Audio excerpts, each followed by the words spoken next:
Hello students, आज हम लोग ब्रोंस्टेड-लोरी थ्योरी के बारे में पढ़ेंगे। ये एसिड बेस कॉन्सेप्ट का सेकंड थ्योरी है, जिससे पहले आर्हेनियस थ्योरी होती है जो H+आयन और OH- आयन इन वाटर के रिस्पेक्ट में बताई गई है। तो आज हम ब्रोंस्टेड-लोरी थ्योरी पढ़ेंगे। तो सबसे पहले हम देखेंगे कि ब्रोंस्टेड-लोरी थ्योरी के अकॉर्डिंग एसिड की डिफिनीसन क्या है और ब्रोंस्टेड-लोरी थ्योरी के अकॉर्डिंग बेस की डिफिनीसन क्या है। तो ब्रोंस्टेड-लोरी थ्योरी के अकॉर्डिंग एसिड वो होते हैं जो प्रोटॉन डोनेट करते हैं, यानी अगर हम यहाँ से देखते हैं जो प्रोटॉन डोनर होते हैं, तो प्रोटॉन डोनर स्पीसीज़ को हम क्या कहते हैं, एसिड कहते हैं। और जो प्रोटॉन एक्सेप्टर होते हैं उनको बेस कहा जाता है। तो प्रोटॉन जो होता है वो H+ आयन के इक्वल होता है, इसलिए हम कह सकते हैं कि ऐसी स्पीसीज़ जो H+ आयन डोनेट करती हैं उन्हें हम एसिड कह सकते हैं, और ऐसी स्पीसीज़ जो H+ आयन एक्सेप्ट करते हैं उन्हें हम बेस कह सकते हैं। तो एसिड और बेस की जो थ्योरी होती है वो प्रोटॉन डोनर और प्रोटॉन एक्सेप्टर के रिस्पेक्ट में हम लिख सकते हैं। तो यहाँ से हम इस कॉन्सेप्ट में आगे देखते हैं। तो यहाँ पे आप देख सकते हैं कि हमारे सामने ब्रोंस्टेड एसिड बेस लिखा हुआ है। तो इस ब्रोंस्टेड एसिड बेस में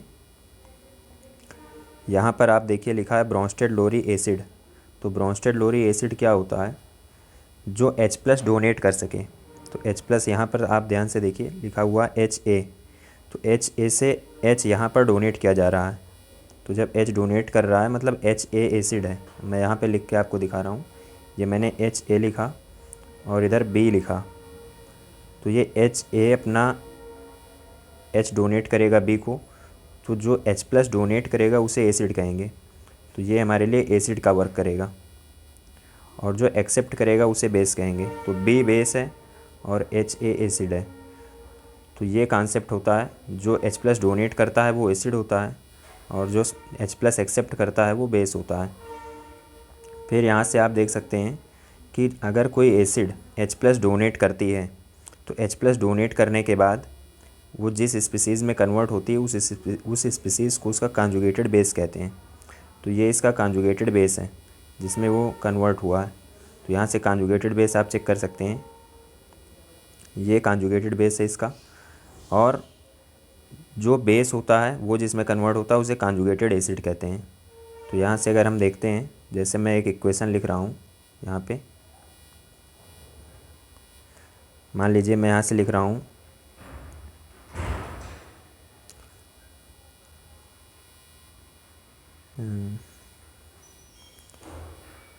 HA लिखा मैंने और यहाँ पे मैंने लिखा B-।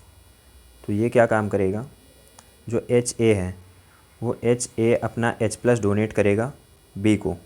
तो HA ने अपना H+ डोनेट किया B को, तो अकॉर्डिंग टू ब्रोंस्टेड कॉन्सेप्ट ये क्या हो जाएगा, एसिड हो जाएगा। और B ने एक्सेप्ट किया तो B क्या होगा, बेस होगा। अब एसिड H+ डोनेट करने के बाद किस में कन्वर्ट होगा, A- में कन्वर्ट होगा, और B H+ एक्सेप्ट करने के बाद BH में कन्वर्ट हो जाएगा। तो एसिड से बनी हुई जो स्पीसीज़ होगी उसे हम बोलेंगे कॉन्जुगेटेड बेस। मतलब ये हमारा एसिड से बना हुआ स्पीसीज़ है, इसे हम बोलेंगे कॉन्जुगेटेड बेस। और बेस से बना हुआ स्पीसीज़ ये है, ये बेस से बना हुआ है, इसे बोलेंगे कॉन्जुगेटेड एसिड। तो ये हमारे पास कॉन्जुगेटेड एसिड है। तो जो स्पीसीज़ एसिड से बनती है उसे हम कॉन्जुगेटेड बेस बोलते हैं, और जो स्पीसीज़ बेस से बनती है उसे कॉन्जुगेटेड एसिड बोलते हैं। जैसे हम यहाँ पे एग्जांपल में देखते हैं, हमारे पास एग्जांपल लिखा हुआ है यहाँ पर देखिए, HA जो था वो अपना H+ डोनेट करने के बाद, ये HA है, इसने अपना H+ डोनेट करने के बाद ये A में कन्वर्ट हो गया। तो HA ने H+ डोनेट किया, इसका मतलब HA एसिड है, और H+ डोनेट करने के बाद A- जो बना वो उसका कॉन्जुगेटेड बेस है। उसी तरीके से B ने H+ एक्सेप्ट किया तो B बेस है, और B H+ एक्सेप्ट करने के बाद HB में कन्वर्ट हो गया, तो ये इसका कॉन्जुगेटेड एसिड हो गया। तो H+ एक्सेप्ट करने के बाद जिस स्पीसीज़ में वो कन्वर्ट होगा वो उसका कॉन्जुगेटेड एसिड बन जाएगा। तो यहाँ से आप देख सकते हैं, मैं एक बार और आपको बता रहा हूँ। यहाँ पे आप देखिए, मैं दूसरी स्लाइड ले रहा हूँ।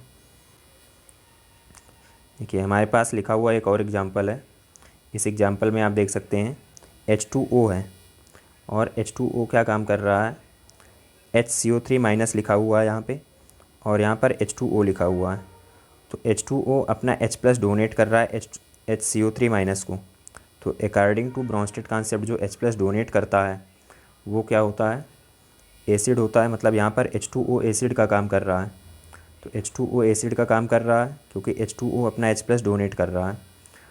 तो H प्लस डोनेट करने के बाद अगर H2O से हम H प्लस निकाल दें, यहाँ पर H2O है, यहाँ से अगर हम H प्लस निकाल दें इसमें से, तो यहाँ बचेगा OH माइनस। तो ये H प्लस डोनेट किया, इसका मतलब H2O क्या है, एसिड, और H प्लस डोनेट करने के बाद OH माइनस बचा, तो ये इसका कॉन्जुगेटेड बेस हो गया। तो ऐसे पेयर को कॉन्जुगेटेड एसिड बेस पेयर बोलते हैं। तो ये दोनों आपस में कॉन्जुगेटेड एसिड बेस पेयर बन गए। तो इस तरीके से यहाँ से हम समझ सकते हैं। तो यहाँ पे आप देख सकते हैं कि H2O H प्लस डोनेट करने के बाद OH माइनस में कन्वर्ट हो गया, और HCO3 H प्लस एक्सेप्ट करने के बाद H2CO3 में कन्वर्ट हो गया। तो यहाँ से एक पेयर ये बन रहा है और एक पेयर ये बन रहा है, सॉरी, एक पेयर ये बन रहा है और दूसरा पेयर हमारा ये बन रहा है। तो ये पेयर क्या है, एसिड बेस पेयर है। इसमें H2O एसिड हो गया और ये इसका कॉन्जुगेटेड बेस हो गया, और यहाँ पर ये एसिड का, ये बेस का काम कर रहा है, तो ये इसका कॉन्जुगेटेड एसिड हो गया। तो यहाँ से आप चेक कर सकते हैं। अब एक और एग्जांपल यहाँ पर दिखा रहा हूँ आपको।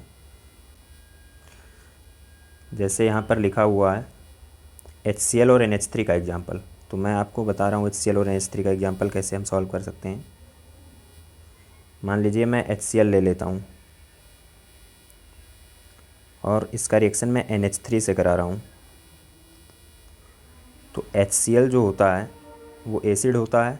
इसका मतलब HCl क्या काम करेगा, अपना H प्लस डोनेट करेगा, और HCl अपना H प्लस डोनेट करेगा किसको, अमोनिया को। तो HCl ने H प्लस डोनेट किया, इसका मतलब HCl एसिड है, और H प्लस डोनेट करने के बाद HCl किस में कन्वर्ट हो जाएगा, Cl माइनस में कन्वर्ट होगा, और NH3 H प्लस को एक्सेप्ट करने के बाद कन्वर्ट होगा NH4 प्लस में। अब एसिड से बनी हुई स्पीसीज़ को कॉन्जुगेटेड बेस बोलते हैं। इसका मतलब जो हमारा Cl माइनस बना है ये कॉन्जुगेटेड बेस है, और NH3 क्या था, बेस था, और बेस से बनी हुई स्पीसीज़ को कॉन्जुगेटेड एसिड बोलते हैं। तो NH4 प्लस हमारा कॉन्जुगेटेड एसिड होगा। तो इस तरीके से यहाँ पर एसिड बेस पेयर बनते हैं। तो एसिड और इसका कॉन्जुगेटेड बेस ये हुआ, और बेस इसका कॉन्जुगेटेड एसिड ये हुआ। तो ये चीज़ें हैं। अब यहाँ से आपको ये समझना है कि अगर हमारे पास कोई स्ट्रॉन्ग एसिड है तो उसका कॉन्जुगेटेड बेस हमेशा वीक होगा। स्ट्रॉन्ग बेस है तो उसका कॉन्जुगेटेड बेस हमेशा वीक होगा। उसी तरीके से वीक एसिड है तो स्ट्रॉन्ग कॉन्जुगेटेड बेस बनाएगा, और वीक बेस है तो स्ट्रॉन्ग कॉन्जुगेटेड एसिड बनाएगा। मतलब उल्टा याद रखना है आपको कि अगर स्ट्रॉन्ग है, जैसे हम यहाँ पर एग्जांपल लिख रहे हैं HCl, तो ये स्ट्रॉन्ग एसिड है, तो ये H प्लस डोनेट करने के बाद Cl माइनस बनेगा जो कि वीक कॉन्जुगेटेड बेस होगा। ये वीक कॉन्जुगेटेड बेस है, Cl minus weak conjugated base है। लेकिन इसकी जगह अगर हम एग्जांपल ले लेते, कोई वीक एसिड ले लेते, जैसे हम एग्जांपल ले रहे हैं CH3COOH, तो CH3COOH क्या है, वीक एसिड है। तो ये H प्लस डोनेट करने के बाद क्या बनाएगा, H प्लस डोनेट करने के बाद CH3COO माइनस बनाएगा। तो ये वीक था, इसका मतलब ये स्ट्रॉन्ग कॉन्जुगेटेड बेस बनाएगा, स्ट्रॉन्ग कॉन्जुगेटेड बेस बनाएगा। फिर यहाँ से हम देखते हैं next slide, amphoteric species. Amphoteric species ऐसी स्पीसीज़ होती हैं जो एसिड की तरह भी बिहेव करें और बेस की तरह भी बिहेव करें। तो जो वाटर होता है वो एम्फोट्रिक नेचर का होता है।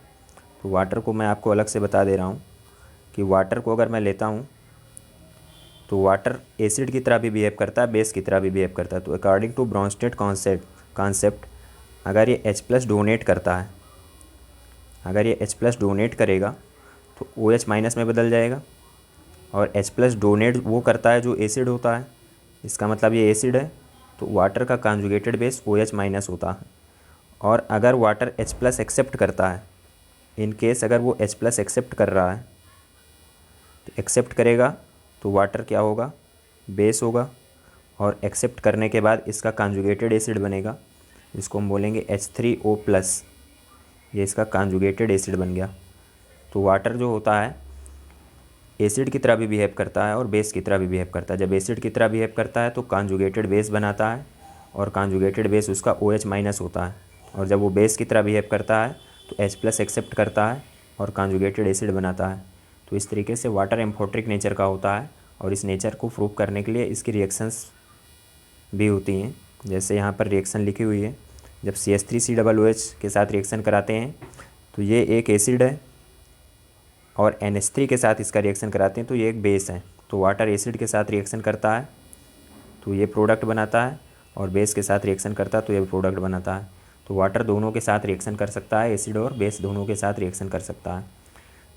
फिर इस थ्योरी की कुछ लिमिटेशंस भी हैं, और इसमें लिमिटेशंस भी हम देख लेते हैं क्या लिमिटेशंस हैं। जैसे पहली लिमिटेशन लिखी हुई है कि ये theory presence of hydrogen in acid.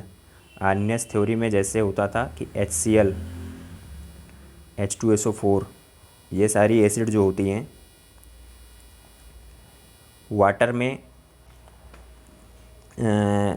H+ ion देती हैं, लेकिन ब्रॉन्स्टेड लोरी कॉन्सेप्ट के अकॉर्डिंग H+ और HCl जिसके पास हाइड्रोजन आयन होता है वो एसिड तो होता है, लेकिन ये H+ होना इसके लिए ज़रूरी है। बिना H+ वाली एसिड को ये एसिड नहीं एक्सेप्ट करता है। जैसे अगर हम यहाँ पर लिख दें कॉपर सल्फेट, तो कॉपर सल्फेट एसिडिक नेचर का होता है, लेकिन इसमें H+ ना होने के कारण से ये थ्योरी इसको एसिड एक्सेप्ट नहीं करती है। तो ये HCl को एक्सेप्ट करती है, H2SO4 को एक्सेप्ट करती है, लेकिन CuSO4 हो गया या SO2 हो गया, तो इस तरीके के सब्सटेंस जो एसिडिक नेचर के होते हैं उनको ये थ्योरी एसिड एक्सेप्ट नहीं करती है, क्योंकि इसकी डिफिनीसन में ही ऐसा नहीं लिखा हुआ है। दूसरा है AlCl3। AlCl3 अगर हम एग्जांपल ले लेते हैं तो AlCl3 एक इलेक्ट्रॉन डिफिशिएंट स्पीसीज़ होती है जो कि एसिड होती है, लेकिन इस थ्योरी के अकॉर्डिंग उसको हम एसिड प्रूव नहीं कर सकते क्योंकि यहाँ पर H+ का कॉन्सेप्ट नहीं आ रहा है। फिर कुछ बेस के भी लिमिटेशन है, जैसे CaO हमारा बेस है, MgO बेस है, लेकिन बेस की डिफिनीसन इस थ्योरी के अकॉर्डिंग है जो H+ डोनेट करें, तो ये सब H+ डोनेट नहीं करते फिर भी बेस हैं। तो ये कुछ इसके लिमिटेशंस हैं। तो आज की क्लास में इतना ही। चलिए, थैंक यू।